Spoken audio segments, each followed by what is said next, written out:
એમ હસું છું એટલે માની ન લેશો કે સુખી છું હું, રડી નથી શકતો એટલો દુખી છું હું. તમે કેટલું સારું ખાઈ શકો છો એ સફળતા નથી, તમે કેટલા લોકોને સારું ખવડાવી શકો છો એ સફળતા છે. તો સફળતાની ડેફિનેશન થોડીક ચેન્જ કરવા જેવી છે. કેવળ કોઈકનો બંગલો જોઈને, ગાડી જોઈને, લક્ઝરી જોઈને એને સક્સેસફુલ ન માનવા. કોઈને આપણા રેબનના ગ્લાસ દેખાય પણ આપણી આંખમાં કણું પડ્યું હોય એ તો એને વિચારને ક્યાંથી ખ્યાલ આવે. કોઈકને આપણા રીબોકના વુડલેન્ડના શૂઝ દેખાય પણ પગમાં કાંકરો આવી ગયો હોય બૂટમાં, એને ક્યાંથી ખબર પડે.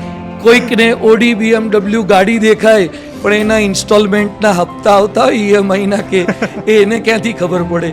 એમ હસું છું એટલે માની ન લેશો કે સુખી છું હું, રડી નથી શકતો એટલો દુખી છું હું. તો 12 આવા કરોડો ચહેરા છે જે કરોડો રૂપિયા હોવા છતાં પણ દુખી હોય છે.